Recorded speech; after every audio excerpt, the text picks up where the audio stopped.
Bonjour, c'est l'heure de la rétro, retour sur l'actualité du district. Cette semaine, cueillette des œufs de Pâques en faveur de l'association romande des familles d'enfants atteints d'un cancer, mais aussi de la fondation Planète Enfants Malades dans le cadre de la mosaïque de Pâques virtuelle.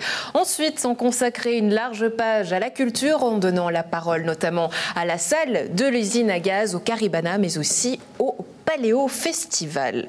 Enfin, 2 semaines, petit bain de fraîcheur avec la Commission internationale pour la protection des eaux du Léman.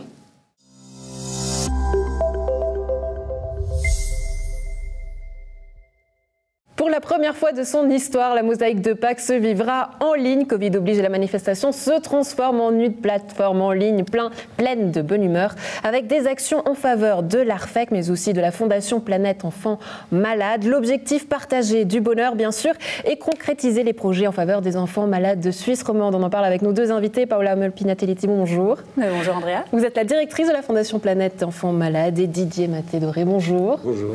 Alors, vous êtes membre du comité mosaïque de Pâques, mais vous êtes un peu la mascotte de toute cette aventure. On expliquera pourquoi. Paola, voilà une 23e édition, 22e qui n'a pas pu se faire. Donc voilà, là, il y avait un petit challenge, mettre tout ça en ligne. Expliquez-nous. Exactement, puisque la mosaïque l'année dernière a été annulée un peu au dernier moment. Cette année, étant dans l'incertitude, quand on a commencé à se réunir pour voir si la mosaïque pouvait avoir lieu, on s'est dit, mais qu'est-ce qu'on fait? Est-ce qu'on prend le risque d'organiser quand même? Et puis finalement... après concertation avec le comité, on s'est dit soyons fous, faisons année extraordinaire, faisons une action extraordinaire. Alors on a décidé de faire une mosaïque virtuelle. Ouais. Et on a mis le challenge beaucoup plus haut parce que chaque année, ce sont environ 40 000 œufs qui sont mis en vente pour créer la mosaïque sur place à Ouchy. Et cette année étant virtuelle, on s'est dit on va monter jusqu'à 100 000 œufs. Donc le défi est gigantesque, mais il est totalement atteignable et on a confiance. Ouais, parce que vous avez aussi un fou et un extraordinaire tout trouvé en la personne de Didier qui accompagne cette aventure depuis longtemps. C'est toi qui as pour habitude aussi d'animer aussi sur place à Ouchy d'habitude cette grande fête, cette grande manifestation au micro. Pourquoi? Qu'est-ce qui te lie au fait à toute cette histoire? Ça remonte à ça déjà presque une dizaine d'années où j'ai commencé à faire les camps avec la protection civile. Je suis commandant de compagnie là-bas et puis on a décidé d'apporter un peu notre soutien et qui était plutôt technique, faire les transports et la nourriture pour les camps de l'ARFEC, donc les enfants qui ont le cancer, l'autre association. En fait, c'est eux qui nous emmènent dans leur univers et forcément, passant chaque fois une semaine avec eux par année, on est tellement touchés, on est tellement comme des gamins qui vivent quelque chose qu'on oublie tous dans la société, c'est-à-dire se faire du bien de manière vraie, chaque seconde est incroyable. Et puis, forcément, à force que tout le monde nous appelle papa et qu'on fasse... tu es devenu le papa de tous ces enfants. Alors, c'est les images qu'on verra ici derrière nous, dans les écrans, avec ce camp d'été de l'ARFEC. Donc, beaucoup d'émotions. Et puis voilà, finalement, on s'engage. Et puis, ça paraît être notre raison d'être après. Donc, bonheur autant que mêlé d'un honneur d'être ici. Ouais. Alors Paola, on l'a dit, évidemment, l'objectif, c'est d'apporter du bonheur à ces enfants, de récolter aussi de l'argent. Mais dans quel but ? Alors, étant donné que les bénéficiaires sont l'ARFEC, l'Association romande des familles d'enfants atteints de cancer, et la Fondation Planète Enfants Malades, c'est vraiment pour aider, soulager, soutenir, accompagner tous les enfants hospitalisés et non hospitalisés. Donc, je rappelle les buts de l'ARFEC. C'est vraiment accompagner les familles de ces enfants qui sont atteints de cancer à l'extérieur, les soutenir, être présents. Autant aussi à l'hôpital, puisqu'ils ont créé un espace famille pour accompagner, être présent au maximum auprès de ces familles qui vivent des moments extrêmement douloureux. Et la Fondation Planète Enfants Malades, nous sommes présents à l'hôpital, au CHUV, donc 11e étage, pédiatrie, ainsi qu'à l'hôpital de l'enfance. Et nous, alors, ça sera plutôt le côté ludique. On offre des contes, de la musique, des activités physiques adaptées. On soutient aussi l'hypnose thérapeutique, on soutient les familles défavorisées, la recherche. On a un programme d'accompagnement pour les adolescents. Donc nous, on est présents au quotidien au sein de l'hôpital, auprès des enfants. Ouais, comment est-ce que vous avez vécu cette année qui était compliquée? On le sait pour ces familles, parce qu'elles étaient très seules. Comment est-ce que vous avez pu les aider? Alors oui, elles étaient très seules parce qu'au début du premier confinement, jusqu'à fin août, toutes les visites autres d'intervenants de l'extérieur ne pouvaient avoir lieu. Donc les enfants étaient seuls avec un seul parent dans leur chambre. même plus d'activité avec les espaces éducatifs, donc ça a été un moment très difficile. Et depuis fin août, on peut de nouveau être présent, tout comme les autres associations. Et on essaie vraiment de maintenir cela. Pour nous, ça nous tient à cœur. Et on s'est rendu compte aussi que la solidarité avec cette pandémie a pris une dimension extraordinaire. Ouais. Vraiment, parce que c'est ici que ça se passe, c'est les enfants que l'on côtoie dans le canton de Vaud, en Romandie, et tous les enfants qui ont à un moment ou une autre eu un problème de santé ont tous été traités ou transités par le CHUV. Et c'est là où on est présent. Ouais. Et puis voilà, ça c'était le fameux t-shirt collecteur qui en résulte de l'année précédente, Didier. Et aujourd'hui, on sait que toi, tu es le vrai rayon de soleil qui apporte plein d'énergie aussi à ces enfants. Tu as mis en place une série de choses. Tu demandes aux gens justement de participer sur Internet. Qu'est-ce qu'il faut faire? On prend le téléphone, on fait une vidéo, explique-nous. Alors exactement. Vu qu'on ne peut pas aller les voir dans les hôpitaux directement ou une seule personne ou vraiment de manière peu, et puis qu'on a besoin aussi de savoir qu'on existe virtuellement, on a décidé de faire un groupe sur TikTok et sur YouTube de créateurs et de gens qui ont juste capté des images un peu de folle ou de bonheur et puis qui font un petit message en disant on ne peut pas venir vous voir, on ne peut pas faire d'animation, mais on vous envoie déjà des énergies, un peu de sourire via nos téléphones et puis justement, essayons de créer une famille de gens qui se prennent par la main, qui se font du bien, et puis qu'on essaye de leur donner encore des justement bonnes énergies, parce que finalement, tout le monde est occupé par la pandémie, et puis on oublie peut-être de s'occuper justement d'eux, et puis qui sont dans leurs hôpitaux de manière un peu triste ou nette. Donc notre but, c'est de vendre des œufs, 1 franc l'œuf quand même, à la mosaïque jusqu'au 4 avril, on en a 100 000 exactement, mais aussi d'essayer de créer 2 groupes sur les réseaux sociaux, de trucs où autant les gens peuvent poster des créations originales, autant les enfants ils peuvent aller et puis se délecter justement de plein de choses qui font du bien bêtement. Et pour faire les dons, pour faire les vidéos, il y a un site, j'imagine, où est-ce qu'on envoie tout ça? Comment ça fonctionne? Tout à fait, le site www.ouchi.ch sur lequel vous pouvez aller acheter et même choisir la couleur de l'œuf que vous voulez acheter. Et remplissez le dessin. Au fur et à mesure, le dessin se remplit, se colorie avec le nombre d'œufs qui sont vendus quotidiennement. Et sur le site de Ouchi, à la place de la navigation, il y a un écran LED qui, au fur et à mesure que les couleurs et que le dessin se colorie, se remplit. Et il y a aussi un grand code Twint pour venir flasher si vous voulez donner directement d'argent à Ouchi. Et puis c'est vrai, carte de crédit, ce que vous voulez en fait, bêtement. Essayons de se faire du bien. Essayons de se faire du bien et parce qu'il en faut justement. Didier, Paula, merci beaucoup de nous en avoir fait du bien aujourd'hui, d'avoir été avec nous. Et bien, on va faire cette vidéo d'ici quelques instants. Bonne journée. Merci Andrea. Vive les enfants et puis merci de les soutenir à tous, à vous aussi. Merci.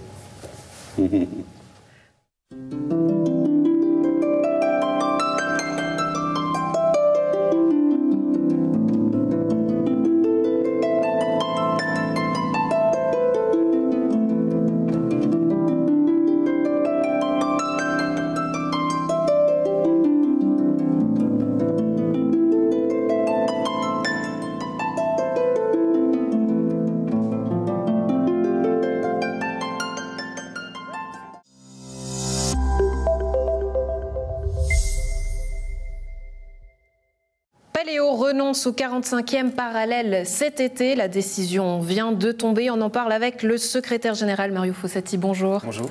Merci beaucoup d'être avec nous. Alors on imagine une décision dure à prendre. Comment vous vous sentez? Un peu triste, un peu soulagé aussi de savoir, parce que cette incertitude, depuis plusieurs mois, elle était lourde à porter, de jamais savoir ce qu'on allait faire, dans quelles conditions. Donc au moins là, on sait, on fera rien. Mais on est triste pour nous, triste pour nos collaborateurs, nos bénévoles, pour le public, aussi tous nos partenaires, nos fournisseurs. On est dans un écosystème et c'est vrai que c'est un mauvais signal et une décision difficile pour notamment toutes les entreprises qui travaillent avec nous, mais aussi les sociétés locales qui gèrent les bars. Donc oui, c'est une décision triste, bien sûr. Alors, quelles ont été les raisons, alors on peut s'imaginer, mais qui ont fait que vous ne pouviez plus tenir dans ces conditions-là et qu'il fallait aujourd'hui prendre cette décision? Alors on avait une limite parce que l'événement aurait dû commencer dans une centaine de jours, donc vis-à-vis de tous les contrats qu'on devait signer, les engagements qu'on devait prendre, les artistes. Si près du but. Oui, et on était vraiment proche du but. On avait vraiment travaillé sur un événement qui prenait forme. Il y a beaucoup de belles promesses dedans. Par contre, on est dans une situation à la fois d'incertitude concernant la pandémie, concernant les progrès de la vaccination, enfin ce que tout le monde connaît, et dans notre domaine d'activité aussi des incertitudes quant aux garanties ou à la sécurité qu'on pourrait avoir de la part des autorités quant aux risques qu'on va prendre. C'est-à-dire qu'aujourd'hui, on ne pourrait pas obtenir d'autorisation pour une manifestation comme la nôtre, même plus petite. Et on n'est pas sûr du tout que si on la lançait, on aurait un soutien de l'État au cas où, en raison de la pandémie, la manifestation devrait être annulée ou réduite en taille. Oui, un soutien surtout financier, on va y revenir d'ici quelques instants, mais là on voit à l'image, voilà, des images d'archives du Paléo, des images qui nous ont l'air bien loin à présent, de manière personnelle. Ça fait un peu moins de 2 ans que vous êtes arrivé dans les fonctions de secrétaire général et vous n'avez pas foulé cette plaine de l'As en tant que secrétaire général. J'imagine que ça c'est dur à vivre. Je dirais que c'est pas dur parce que je connais pas, dans le sens où c'est vrai que je sais bien aujourd'hui quelle est la marche à suivre pour annuler un festival, par contre. Et c'est vrai que j'aimerais bien en organiser un ou participer à l'organisation d'un festival, mais on va le faire en 2022. On est déjà en train de réfléchir à la prochaine édition, donc on le fera. Mais c'est vrai, c'est un peu étrange. Je suis arrivé comme employé de Paléo pour vivre des annulations. Ouais. Alors là, j'imagine que vous avez aussi une certaine responsabilité face aux équipes. Il faudra choisir des décisions qui sont aussi à prendre pour la suite. Qu'est-ce qui va se passer pour les employés de Paléo? Là, dans l'immédiat, on va profiter des fêtes de Pâques pour mettre tout le monde au repos, pour prendre un peu de recul. Je pense que les équipes en ont besoin. On a beaucoup travaillé ces derniers mois pour essayer de mettre en place ce 45e parallèle, et c'est vrai que l'arrêt, c'est pas une surprise, mais c'est difficile à vivre. Donc les gens ont besoin vraiment de se poser quelques semaines. À la fin du mois, tout le monde revient pour discuter et décider de ce qu'on va faire les prochains mois. C'est-à-dire qu'à la fin, pour des questions économiques, on est au bénéfice des RHT et il faut qu'on puisse les utiliser, ces RHT. Parce que donc on n'a plus de revenus, par définition. Le festival, c'est 80% de nos revenus. Et donc on va à la fois travailler le moins possible, si je puis dire, jusqu'à l'été, et en même temps maintenir une activité, essayer de maintenir du sens, et puis commencer à réfléchir à la prochaine édition.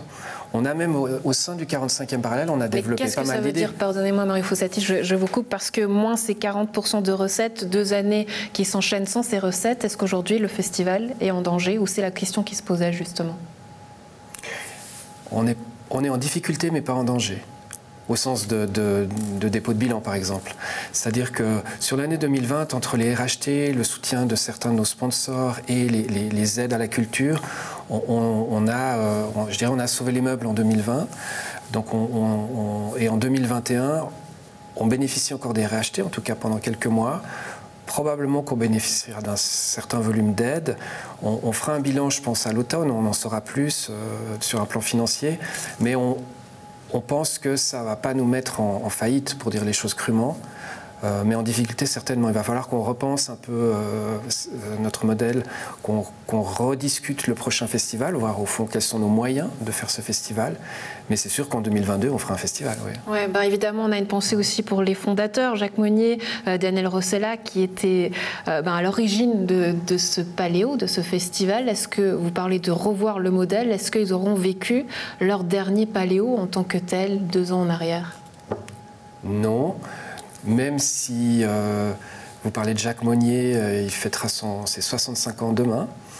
Donc il arrive à l'âge de la retraite. Mais il va rester à la programmation, comme Daniel, qui va rester encore à un moment. Donc non, ils vivront encore des festivals, bien sûr. Ouais, on pourra tous revivre des festivals. Ça, on pourra tous revivre des festivals. Parce que c'est ça l'enjeu maintenant. C'est vrai qu'on est tous un peu tristes d'apprendre cette nouvelle, mais l'enjeu maintenant, c'est d'apporter un second souffle à toute cette entreprise. Oui. Mais vous savez, on a tellement appris ces derniers mois dans cette incertitude, d'apprendre à être créatif, de travailler différemment dans cette incertitude. En plus, avec le télétravail, c'était compliqué, que je pense qu'on est bien armé pour créer un festival en 2022, pour nous adapter aux contraintes qui pourraient être encore liées au Covid en 2022, on n'en sait rien. Mais alors on est très confiant sur ça. On est très confiant aussi sur l'envie des artistes, pas seulement en Suisse, mais au niveau planétaire, de tourner en 2022. Pour des artistes aussi, ça va faire 2 étés de suite, sans grand rendez-vous, sans concert. Et on sent on est déjà en train de réfléchir à la programmation 2022 parce que les artistes commencent à faire des propositions, à sonder un peu là aussi, c'est une responsabilité que vous aviez parce que vous me disiez que vous aviez commencé à approcher quelque chose au niveau de la programmation dans le travail qui avait été fait jusqu'ici. Ça veut dire quoi? Ça veut dire que le festival revoit tout son modèle, même artistiquement?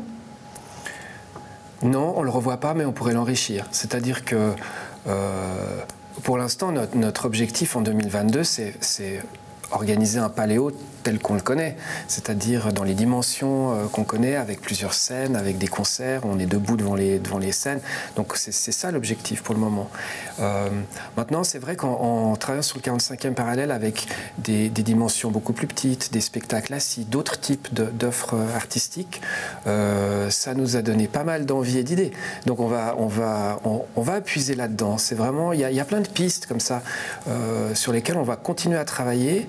Et pour imaginer un festival qui, forcément, en 2022, ce sera un festival un peu différent que celui de 2019, c'est sûr. Ouais, je reviens sur cet aspect financier parce que il y a aussi des employés qui ont quitté. On peut citer Romain Gomy, puisqu'aujourd'hui, il partira au service de la culture à Nyon. L'heure n'est pas à l'embauche, mais qu'est-ce qui sera fait de ces postes-là? Est-ce qu'ils seront repourvus ou qu'est-ce qui va se passer? Ça va faire partie des réflexions qu'on va mener ces prochains mois. On a un peu de temps pour le faire, à la fois pour des questions économiques, mais aussi d'organisation. Vous parliez de Romain Gomy, c'est pas quelqu'un qu'on remplace comme ça facilement. Il a créé son poste finalement au fil des années.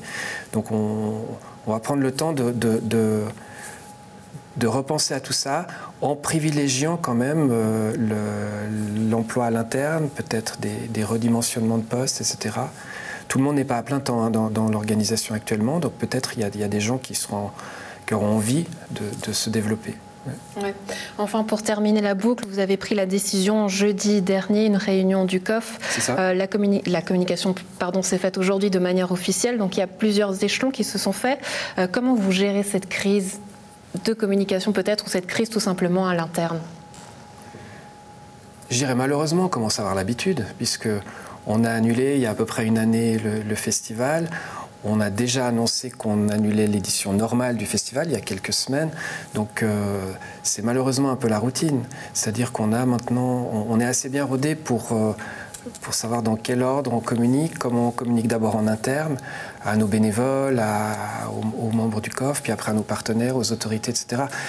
Je pense que ce matin, environ 200 000 personnes en Suisse romande ont reçu un message de Paléo, soit en étant public, soit bénévole, soit partenaire, etc. Donc, et dans un ordre, l'idée c'est que ça ne sorte pas dans la presse avant que les gens, nos partenaires, soient informés, par exemple. Mais c'est des fois l'affaire de quelques minutes. Ouais, donc c'est un peu une mécanique comme ça. On appelle ça un lancement de fusée chez nous parce que c'est un peu minuté de la même manière. Ouais. Merci en tout cas d'être venu nous en parler sur ce plateau. J'aimerais vous laisser le dernier mot, Mario Fossati, parce que c'est vrai qu'on a ces images, qu'on est tous un peu tristes, mais pourtant vous avez du courage pour la suite. Comment vous avez envie de conclure en voyant justement ces images? Mais que profondément, on aime ce festival et je pense que le public aussi, quand on voit les messages qu'on reçoit depuis ce matin, depuis que l'annonce a été faite, sont des messages de tristesse et de soutien et qu'on ne peut pas imaginer que ça ne revienne pas un jour. Sous quelle forme, on ne sait pas exactement, mais forcément, ça reviendra un jour. Et en tout cas, on a j'allais dire, la créativité et les envies pour faire quelque chose d'aussi bien que ce qu'on a connu jusqu'ici. Mario Fossati, secrétaire général du Paléo, merci beaucoup d'avoir été avec nous. Merci. Très belle journée à vous. Merci.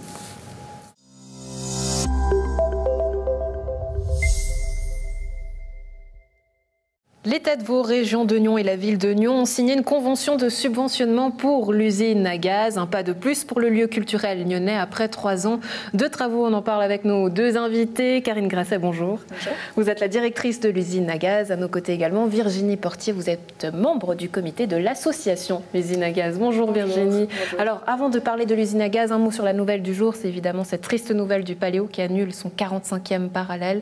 Virginie, qu'est-ce que ça vous fait de manière personnelle ? Premier abord, grande tristesse, parce que c'est clair que c'est un gros rendez-vous de l'été. On se réjouit de venir se déhancher sur la plaine de l'As avec tous ces beaux concerts et ces belles promesses. Et puis là, de savoir que ça va être annulé pour la 2e année consécutive, c'est clair que c'est un gros coup au moral. Je pense que pour eux, ça doit être vraiment difficile, mais c'est une décision sûrement rationnelle. Donc voilà, malheureusement, on l'accueille comme ça. Et puis on espère au plus fort que... En 2022, on sera au rendez-vous à Paléo. Oui, Karine Gresset, encore un été sans culture, sans festival. Votre réaction? Oui, je partage vraiment de la tristesse en fait.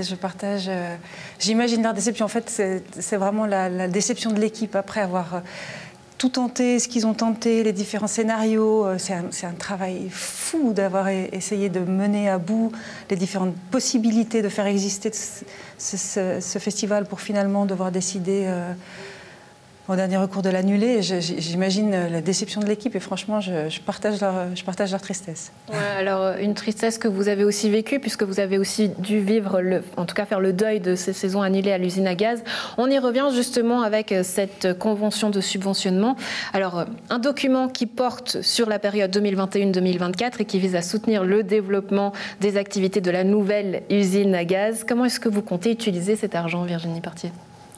Alors on va faire des projets artistiques menés par Karine et par l'équipe qui vont être plus riches les uns que les autres, essayer de faire vraiment quelque chose qui colle à tous les publics. Il y aura vraiment une offre très très variée, aussi axée sur de la programmation vaudoise, suisse romande.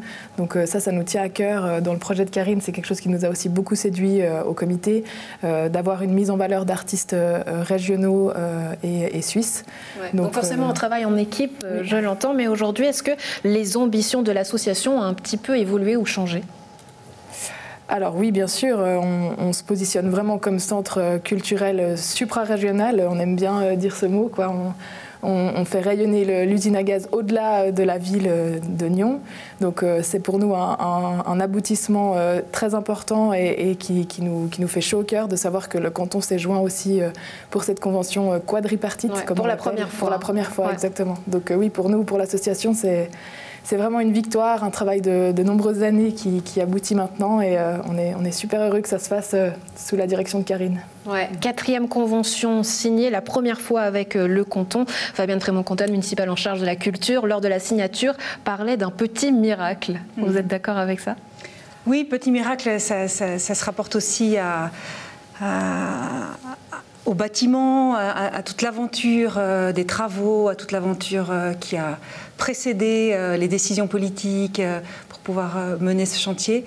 Et moi, peut-être que ce que j'aimerais vraiment relever, c'est le fait que nous, l'équipe qui arrivons maintenant, on récolte les fruits de tout ce que les précédentes équipes, comités et associations ont œuvré à obtenir, quoi. Donc c'est vraiment, on est les bénéficiaires vous êtes les bénéficiaires, et on le voit symboliquement, l'ancien directeur qui achète son fauteuil, ça c'est assez symbolique. C'est magnifique, ouais. Alors vraiment, je l'ai appelé le lendemain matin en lui disant merci beaucoup Pierre-Yves, c'est un très beau geste de ta part. Voilà. C'est vrai qu'on est vraiment les récipiendaires de tout le travail qui a été mené au préalable et c'est la moindre des choses que de saluer ce travail-là et les gens qui l'ont porté. Ouais, pour revenir à cette campagne de subventionnement, vous demandiez justement aux gens de venir en aide à l'usine à gaz en achetant une brique ou un fauteuil, justement.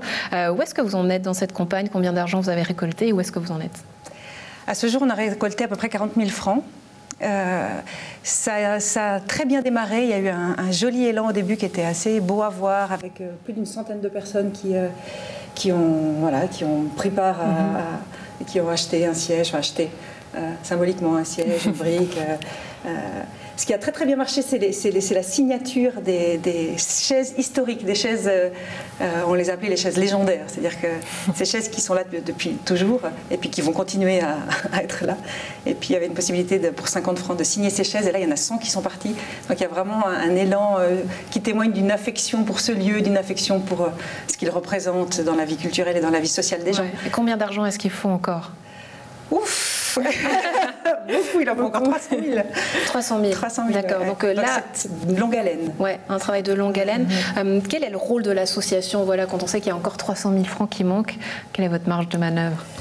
Alors, nous, on promouvoit à notre échelle ce beau projet. On essaie de faire jouer aussi un peu nos réseaux, de faire passer cette action de parrainage à travers les personnes qu'on connaît, de faire parler, d'expliquer le projet, d'être un peu entre guillemets ambassadeur de l'équipe en fait qui travaille au jour le jour à la salle, parce que nous on est un comité, on se voit très régulièrement, mais on n'est pas disons sur le terrain tous les jours au bureau, voilà.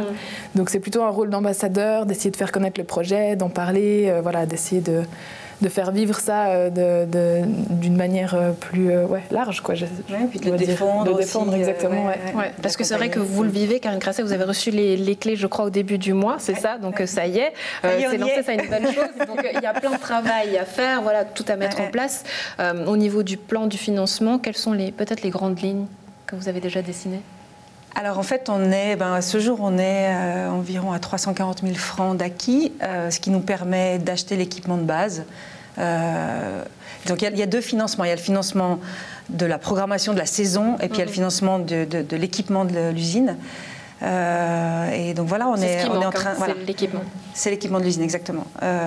Et puis ça va nous permettre d'acheter le matériel nécessaire pour ouvrir. Après, on va devoir compenser avec la location, avec différents processus. Et puis au fur et à mesure qu'on avancera dans cette recherche de fonds, qu'on va continuer encore en 21, en 22. On pourra équiper l'usine à gaz vraiment d'une manière optimale, c'est-à-dire avec un équipement le plus éco-responsable possible et puis qui nous permet d'exploiter cette salle dans tous ses potentiels. Oui, alors il faut de l'équipement, il faut de la programmation, retrouver la culture, on le sait, ça c'est très important. Et puis le public aussi, parce que sans ça, évidemment, ça ne peut pas se faire. Et puis aussi des employés qui sont là, qui travaillent. Comment est-ce que vous occupez votre temps ? Alors, on est plutôt très, très occupés ces temps-ci parce qu'il y a un peu tout à construire, c'est-à-dire avec l'arrivée la prise en main d'un nouveau bâtiment, l'arrivée d'une nouvelle équipe, d'une nouvelle ligne de programmation, etc. On est à la fois, l'équipe technique est sur le feu tous les jours à réceptionner, être en interaction avec tous les ouvriers qui sont encore là, à réceptionner les livraisons, à organiser les livraisons, à organiser les commandes. On est vraiment, eux, ils sont très, très sollicités. Il y a toute la nouvelle identité visuelle, ligne de communication à construire, tous les nouveaux sites internet, nouveaux supports de communication, politique tarifaire, système de billetterie. On est vraiment en train de tout construire de A à Z. La dernière personne qui a rejoint l'équipe l'a rejoint en début de mois, donc on est encore... Et vous cherchez encore du monde, ça c'est plutôt aussi une bonne nouvelle, parce que c'est vrai que c'est un secteur qui est tout à fait chamboulé. Et là, il y a de l'emploi. On va voir économiquement à quel moment c'est possible d'engager. Encore, disons, prudence, voilà, on a quand même prudence économique, on n'est quand même pas encore confortable. Virginie Portier, on parlait de cette ligne visuelle et graphique de la future usine à gaz. Vous, à quoi est-ce qu'elle vous fait peut-être penser ou rêver cette ligne graphique? Enfin, vous l'imaginez comment? Alors, peut-être deux aspects. Le premier, on aimerait garder en fait le logo qui était en fait de l'ancienne salle. En fait, il faudrait plus dire l'ancienne salle, il faudrait on les appeler avec des numéros, mais c'est encore un peu... on a eu les clés il n'y a pas très longtemps, donc on a encore un peu ces... Bref, mais donc le logo nous tient à cœur d'être gardé comme ce bandeau appuyé sur les documents ou sur les affiches. Après, pour le reste, il faut que ce soit quelque chose qui puisse rayonner, qui soit frais, qui montre la nouveauté, qui puisse coller à toutes les identités différentes qui vont se retrouver dans cette salle, parce qu'il va y avoir évidemment encore des concerts, des soirées festives qu'on connaît bien à l'usine à gaz, mais aussi tout le volet art vivant, danse, théâtre qu'on va retrouver là. Donc c'est important pour nous d'avoir une identité qui puisse être globale et parler à tout le monde en fait. Est-ce que vous n'avez pas justement aussi un rôle en tant qu'association de rassurer les anciens, parce qu'on sait qu'ils étaient un peu inquiets que l'origine, l'identité de l'usine à gaz se perde un peu? Vous faites un peu le pont, c'est ça? On essaye, oui, bien sûr, de garder tous les anciens qui ont l'habitude de venir, et puis on espère qu'ils reviendront bien sûr à l'usine à gaz dès qu'on le pourra, et puis de conquérir évidemment un nouveau public. Donc ça, c'est vraiment deux axes très importants pour nous sur lesquels on travaille en fait parallèlement, dans le sens que il faut que tout le monde se sente inclus, et je pense que c'est la force de ce nouveau projet, c'est qu'il y aura vraiment beaucoup d'axes différents et chacune pourra se retrouver dans la programmation. Donc ça, c'est vraiment quelque chose qui nous tient à cœur en tant qu'association. Et l'inauguration qui est prévue du 4 au 6 juin, Karine Grasset. Oui, Si tout se passe bien. Ouais. Non, on va y croire. Après ces mauvaises nouvelles du jour, c'est vrai qu'on s'attend à garder espoir, retrouver la culture, le public. Karine Grasset, directrice de l'usine à gaz, et Virginie Porty, membre du comité de l'association de l'usine à gaz. Merci beaucoup d'avoir été avec nous. Merci. Très belle journée à vous. Merci beaucoup. Merci.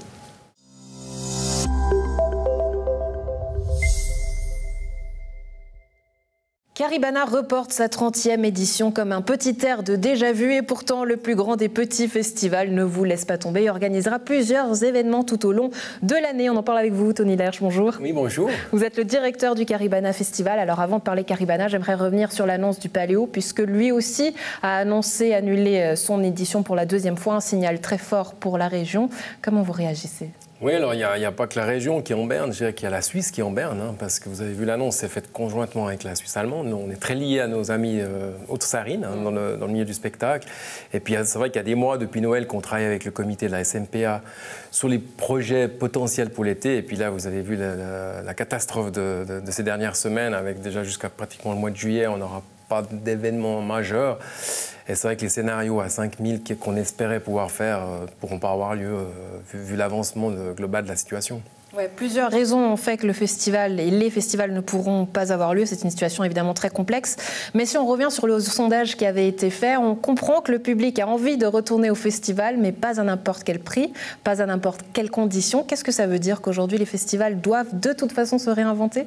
Alors, dans la période actuelle, je pense qu'il faut faire preuve beaucoup d'imagination. C'est ce qu'on essaiera de proposer avec le festival. Peut-être qu'on va revenir là-dessus après. Faire plusieurs événements différents, mélanger peut-être l'humour. Nous, on a aussi tout l'aspect social et environnemental qu'on va présenter pendant l'année. C'est vrai que pour l'instant, on doit aller sur des solutions plus petites, voire plus digitalisées. Ce qui ne nous plaît pas forcément. Je pense qu'aucun organisateur est vraiment convaincu de ces solutions, parce que nous, ce qu'on aime, c'est voir les gens heureux au bord d'un beau concert avec une petite pinasse, ses amis, enfin, c'est ce qu'on aime, hein, je crois que vous aussi.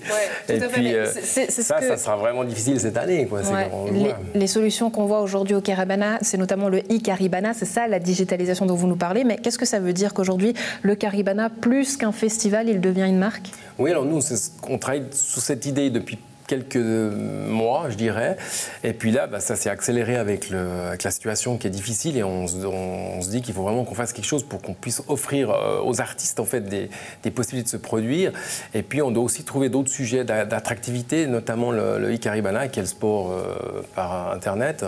On a aussi des événements qu'on va créer un après l'autre en streaming, malheureusement. Et puis dès qu'on pourra mettre du monde dans les salles, on mettra du monde. On sera les premiers à le faire comme d'autres. Ouais, on a tous envie de retourner, de se retrouver. Alors pour les dates, tout d'abord le 22 avril avec 3 showcases en ligne et puis le 12 mai, rendez-vous au Théâtre de Maran de Nyon avec un plateau d'humoristes. Pour revenir à l'aspect financier, Tony Lerche, comment se porte le festival ?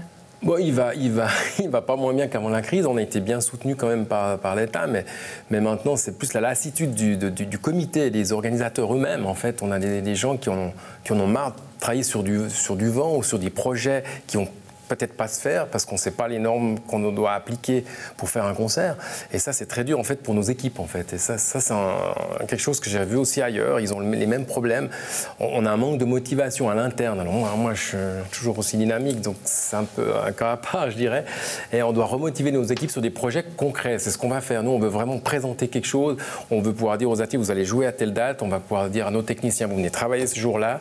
Et c'est ce qu'on essaie de faire parce que j'ai vu que dans ce problème de crise, c'était ça le plus difficile, c'est de travailler dans l'incertitude complète.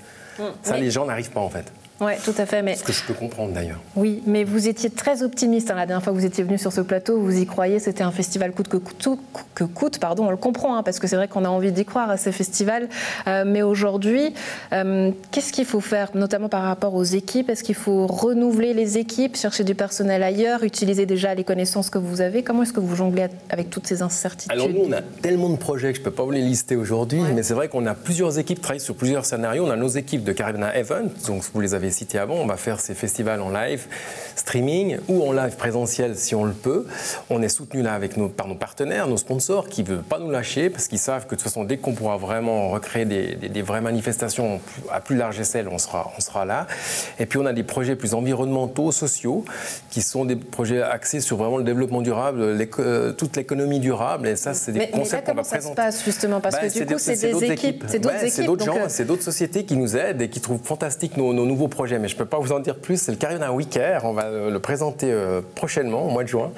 Mais c'est une bonne solution. C'est-à-dire qu'aujourd'hui, il y a de l'argent pour engager ces futurs projets et ce personnel-là. Oui, alors on essaie de se faire aussi soutenir par des partenaires, par le canton. Et puis, on le fait beaucoup bénévolement actuellement parce qu'on n'a pas pour l'instant d'aide là-dessus. Le canton est prêt à aider dans les transformations organisationnelles des manifestations. Donc on va essayer de se mettre d'accord avec tout le monde pour faire quelque chose de bien. Et nous, on va vraiment beaucoup bouger. Et là, on a aussi intégré des sociétés de Zurich qui vont rejoindre le pool d'organisation Caribana. Donc on est sûr que nous, on va pas s'arrêter de faire plaisir aux gens. Alors j'espère vraiment que ça sera plutôt en live parce que moi, je suis un vieux de la vieille. Je suis plutôt en live sur Internet, en live physiquement, en vrai. Ouais. C'est le but numéro 1. Ouais. Après, je pense qu'on ne peut pas patienter plus longtemps. On doit vraiment proposer des choses. Et les artistes, vous avez vu, ils sortent quand même des albums. Il y en a qui créent, ils continuent à y croire. Et nous, on doit leur offrir une place pour pouvoir jouer et s'exprimer. Ouais, là, on le voit aussi, il y aura un enjeu pour les futures éditions parce que ces places, elles vont être difficiles. Enfin, les artistes vont avoir du mal à avoir leur place parce que beaucoup ont envie de revenir et ça crée un peu des bouchons pour la suite. Alors clairement, on nous avait demandé pourquoi on ne le fait pas en septembre, mais en septembre c'est complètement bouchonné, c'est l'autoroute et puis on ne veut pas marcher sous les plates-bandes des organisateurs du mois de septembre. Par exemple, j'ai tout de suite dit, si on fait en septembre, on va se retrouver avec d'autres festivals qui faisaient à cette date et puis ça va être la grosse guerre à cette période et puis c'est pas le but, le but c'est que tout le monde arrive à survivre et à continuer parce que les artistes ont besoin de tous les festivals pour se développer. C'est pas que Caribana ni que Paléo, ils doivent jouer partout, en Suisse allemande, en France, en Allemagne, en Espagne. Et c'est ça le but, c'est un tout, la culture. C'est pas que comme petit noyau. Ouais. Et là, par rapport à la stratégie du Caribana, est-ce qu'il va y avoir aussi du changement? Est-ce que l'envie, ce sera de privilégier les artistes encore plus de chez nous? On retourne quand même à l'étranger et on les fait venir? Alors clairement, sur le Caribana Event, c'est très suisse, c'est très local. Et là, de toute façon, on est très confinés, donc on ne peut pas tellement faire autrement, mais ça nous fait très plaisir de pouvoir proposer des jolis plateaux avec aussi des humoristes. Là, Thomas Wiesel et ses amis. Là, on aura de nouveau Alio, on n'a pas de Burgener, c'est tous des gens qu'on adore. Et puis, si on peut les aider dans cette situation terrible, c'est fantastique aussi pour nous. Et puis, après, on est aussi ouvert au reste du monde, même si on est quand même très local. Oui, bien sûr. Mais ça fait du bien de soutenir nos artistes de la région. Tony Larche, merci beaucoup d'avoir été avec nous. Et donc, à la maison, les 2 premières dates à retenir, le jeudi 22 avril pour 3 showcases en ligne et puis le 12 mai au Théâtre de Maran à Nyon. Merci beaucoup, Tony. Très belle journée. Merci à vous de l'invitation.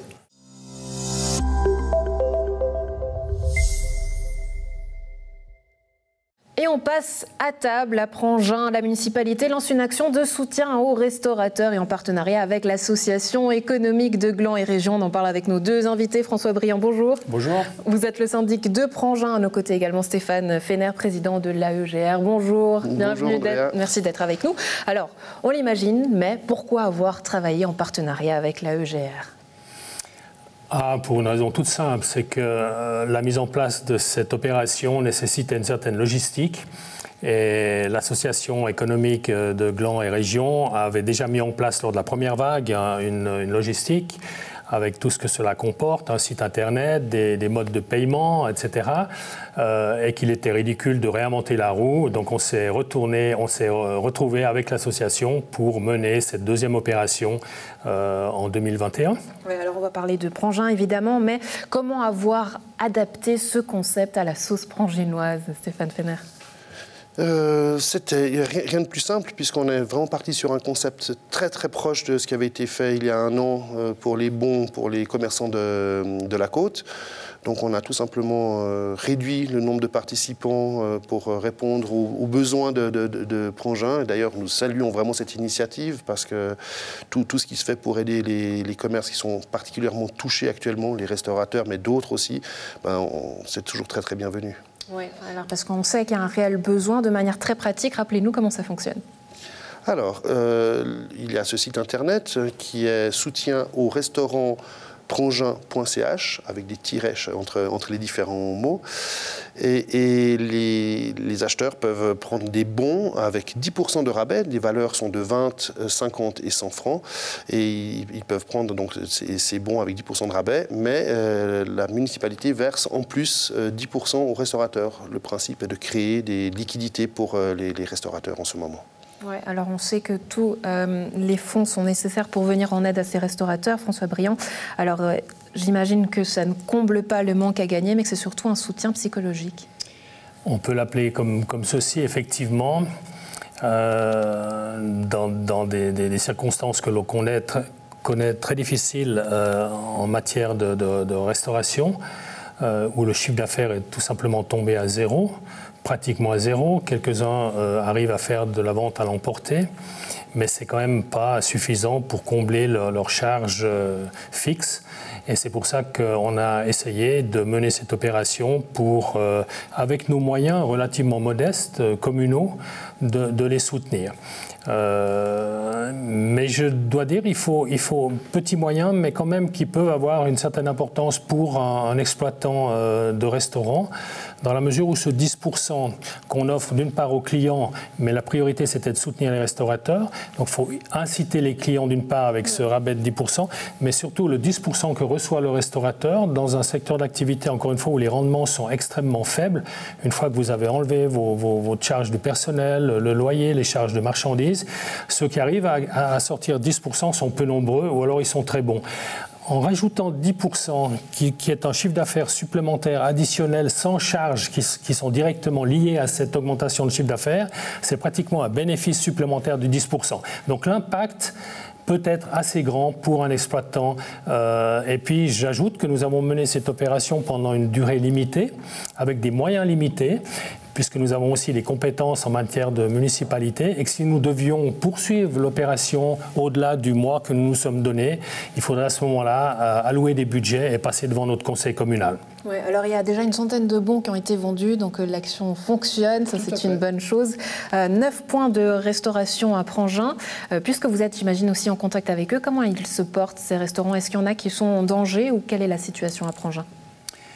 La situation, comme je le disais, elle est extrêmement difficile, puisque, encore une fois, le chiffre d'affaires est tombé pratiquement à zéro, avec des charges qui sont quand même très importantes pour certains, en matière notamment de loyer.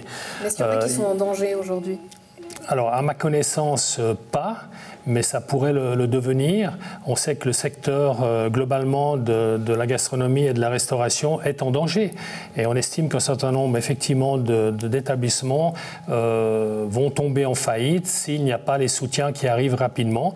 J'en profite pour dire que les soutiens viennent bien évidemment d'abord du canton, en matière de caisse de chômage d'une part, en matière de loyer, de compensation, de chiffre d'affaires, et puis ce petit plus de la commune, comme vous l'avez dit, qui est plus psychologique qu'autre chose, pour montrer que les autorités communales sont derrière les restaurateurs et que bien sûr on va tout faire pour que ces points de restauration, qui sont nombreux à Prangin, perdurent et arrivent à s'en sortir au-delà de cette période un tout petit peu difficile. Ouais, alors Stéphane Feller, on sait que votre volonté c'est d'aider ces restaurateurs, de les aider financièrement, psychologiquement, on le dit. Mais est-ce qu'aujourd'hui, votre association a un petit peu évolué dans le sens où on l'entend, c'est des aides qui doivent venir aussi du canton. On sait que parfois elles peinent à venir. Est-ce que vous pouvez justement, est-ce que vous avez une marge de manœuvre? Alors, on n'a pas une grande marge de manœuvre parce que nous sommes une association de bénévoles. Nous sommes connus sur la commune de Gland puisque l'association a vu le jour il y a bien des années sur Gland. On s'est ouvert l'année passée suite j'ai un blanc. Non, suite à notre... Assemblée générale, pardon, où nous avons fait voter cette ouverture aux communes, je dirais, avoisinantes, sans qu'elles soient forcément limitrophes. Et donc, ce genre d'action tombe à point nommé pour nous, pour se faire connaître. Mais où j'aimerais rajouter quelque chose par rapport à ce que disait M. Briand, on donne aussi de la visibilité aux restaurants. Et c'est ça, on se rappelle, les restaurants se rappellent aux bons souvenirs de leurs clients qui, malheureusement, commencent à les oublier, ceux qui ne font pas du take-away. il commence à se faire oublier, malheureusement. On connaît un petit peu les règles de marketing. Et ça marche aussi, on le voit, hein, François Briand, parce que finalement, ça incite aussi certains restaurateurs à passer le cap. Je crois que c'est le cas à Prangin. Certains ont maintenant du takeaway alors qu'ils n'en faisaient pas. Tout à fait. Les restaurateurs, pour certains, n'avaient pas d'autre choix que de mettre en place ce service à l'emporter. Ça fonctionne bien. Moi, je crois qu'il faut se rendre compte qu'il y a une demande de la population de fréquenter les restaurants. Ça, ils ne peuvent plus vraiment, mais de pouvoir bénéficier de prestations de cuisine, de plats à l'emporter, de plats du jour ou de choses toutes simples. Tout le monde ne cuisine pas chez soi. Et cette fermeture des restaurants est quand même un problème de société très important. Et moi, je suis persuadé, alors c'est bien de donner de la visibilité aux restaurants, c'est bien de sensibiliser la population à retourner dès que possible dans les restaurants, mais je suis sûr qu'il y a la majorité des gens sont, si vous me permettez l'expression, dans les starting blocks pour retourner se restaurer, et avec la période d'été qui va venir, les beaux jours sur les terrasses. Là, il y aura même un flux peut-être même supérieur dans une première vague, et ensuite ça va se stabiliser. Est-ce que du côté politique, on entend aussi ces extensions de terrasses, notamment à Nyon, qui vont arriver si les restaurateurs peuvent réouvrir? Est-ce que ça sera le cas à Prangin? Est-ce que vous allez donner plus de place aux restaurateurs? Alors, on n'a pas donné plus de place dans l'immédiat pour ceux qui avaient des terrasses notamment, mais on a donné des facilités d'étendre leur territoire, si je puis dire, puisqu'ils sont dans l'obligation d'espacer, enfin ils étaient, quand il y a eu une petite période d'ouverture à un moment donné, d'espacer leurs tables et pour qu'ils ne perdent pas des places de restauration. Donc on a fait des efforts là où on le pouvait pour augmenter les surfaces, mais dans l'immédiat pas augmenter le nombre de places. Ouais, Stéphane Fenner, une dernière question pratique, puisqu'on sait qu'aujourd'hui plusieurs communes se rajoutent à la liste. Est-ce que si on a un bon d'un endroit, d'une commune, d'une ville, on peut en profiter ailleurs ou pas? Non, ce n'est pas possible. C'est une question de logistique, parce que les soutiens sont vraiment faits pour les établissements des différentes communes, et donc c'est difficile de mélanger les choses. Mais nous sommes ouverts à toute question, à toute proposition pour améliorer les choses dans le futur. Mais on peut en acheter plusieurs parce que nos petits estomacs ou grands estomacs ont faim. Stéphane Fenner, François Briand, merci beaucoup d'avoir été avec nous. Une très belle journée à vous. Merci à vous. Merci.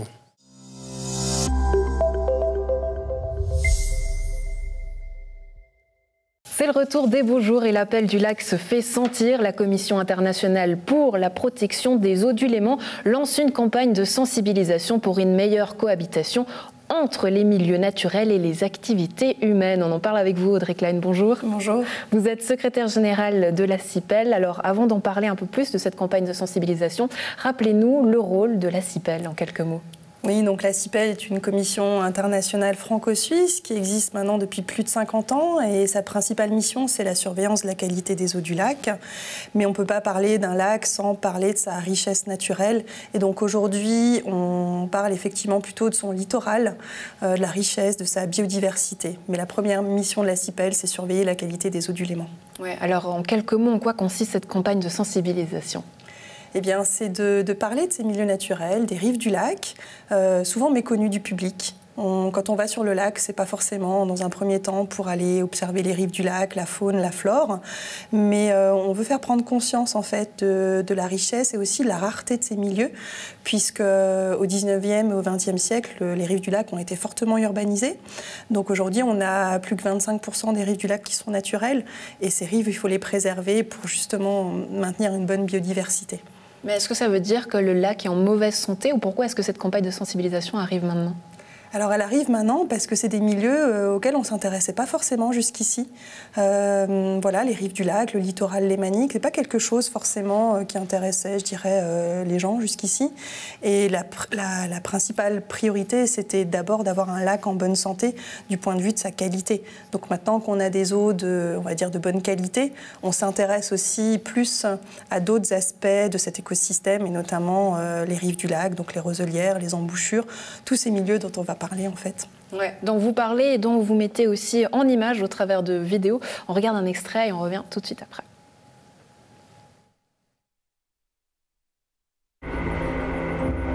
Les macrophytes font face à un autre problème, celui-ci directement lié à l'activité humaine. Il s'agit des amarrages de bateaux. Pour pouvoir accrocher les bateaux en surface, des poids morts sont déposés sur le fond et des chaînes relient ce poids mort à une bouée de surface sur laquelle les bateaux peuvent s'amarrer. Le problème est que ces chaînes traînent sur le fond et arrachent les plantes qui y poussent.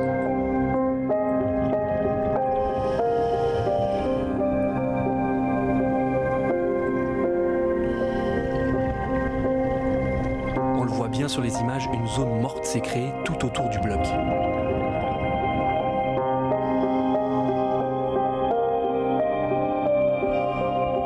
Il existe pourtant des amarrages écologiques que l'on peut utiliser pour réduire ce problème. C'est simplement un système de flotteurs à mi-profondeur qui empêche ainsi la chaîne de traîner au sol.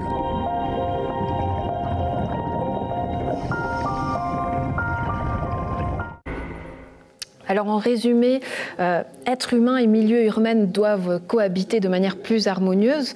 Donc on voit là plusieurs problèmes, mais on voit qu'il existe aussi des solutions. Quels sont les bons gestes à adopter ? Alors, plusieurs gestes très simples. Alors ici, effectivement, on vient de voir un extrait de la vidéo qui présente les herbiers aquatiques qu'on confond souvent avec les algues. En fait, les gens pensent que ce sont des algues, mais en fait, ce ne sont pas des algues, ce sont des plantes aquatiques puisqu'elles sont enracinées au fond, on le voit dans ces images. Et ces plantes aquatiques, elles sont indispensables pour le léman, à la fois pour certaines espèces qui viennent se reproduire dans les herbiers ou qui viennent chasser leurs proies, comme le brochet. Mais aussi, on peut comparer en fait ces herbiers aquatiques à des forêts sous-lacustres, c'est-à-dire qu'elles apportent aussi de l'oxygène au lac. Donc vraiment, ces herbiers aquatiques, ils sont très importants pour la santé du Léman et notamment pour la zone littorale. Mais aujourd'hui, est-ce que les navigateurs, les pêcheurs sont sensibles à ces questions-là ou est-ce qu'il y a un aspect éducatif à avoir ? Voilà, tout à fait. Donc justement, en montrant ces images, on voit bien effectivement ce qui se passe sous l'eau. Et par exemple ici, la problématique des amarrages, où on voit les chaînes en fait, qui traînent sur le fond et qui arrachent en fait, les herbiers. Donc il existe des dispositifs qui impactent moins. Donc on peut amarrer son bateau à d'autres systèmes d'ancrage moins dommageables en fait, pour les herbiers aquatiques. Donc ça, c'est un problème effectivement qu'on veut sensibiliser les navigateurs à ça, pour les encourager, les inciter à mettre en place des dispositifs moins dérangeants pour les herbiers aquatiques. Et puis il y a d'autres milieux comme les roselières. Donc les roselières sont assez peu présentes autour du lac. Donc celles qui existent aujourd'hui, on doit y faire attention. Et la conciliation avec certaines activités comme le stand-up paddle, qui s'est beaucoup développé ces dernières années. Et d'un côté, c'est une très bonne chose. Ça veut dire que les gens ont envie d'aller au lac. C'est une activité douce. Donc nous, on encourage tout à fait la pratique de cette activité. Et là, vous me disiez qu'il y a aussi des bons gestes à avoir, quelque chose de tout bête, par exemple, qu'il faut se mettre en position assise lorsqu'on s'approche des oiseaux. Pourquoi ? Voilà, effectivement. Parce que ça a été montré que la position debout effraie les oiseaux d'eau. Donc le fait de se mettre en position assise, ils ne le perçoivent pas comme une menace. Donc tout simplement, voilà, quand vous vous approchez d'une roselière, quand vous apercevez pas très loin des roseaux, mettez-vous en position assise et puis voilà, baladez, vous continuez à vous balader, mais pas trop près de ces roselières parce qu'il peut y avoir des espèces d'oiseaux fragiles en train de nicher. Et lorsqu'on les effraie, on peut mettre en danger effectivement une nichée dans ces roselières. Ouais, prendre soin de son lac et en profiter. Audrey Klein, un dernier mot sur cette campagne. Où est-ce qu'on pourra la voir ? Où est-ce qu'on peut la voir ? Alors cette campagne, c'est en fait on a différents panneaux. Donc il y a 6 panneaux, une exposition qui se compose de 6 panneaux qu'on peut emprunter gratuitement à la CIPEL. Voilà, donc elle est itinérante, elle est très facile à mettre en place dans différents locaux, dans des mairies, dans des écoles, dans des bibliothèques. Donc on est en train d'en parler tout autour de nous, on est en train d'informer les communes, les associations, les bibliothèques et on espère que voilà, très prochainement on pourra avoir des lieux d'accueil du public pour permettre à cette campagne de se promener tout autour du Léman. Ouais, peut-être au musée du Léman vu que c'est aussi un amateur dans la région. Audrey Klein, secrétaire générale de la CIPEL. Merci beaucoup d'avoir été avec nous. Très belle journée à vous. Merci à vous aussi.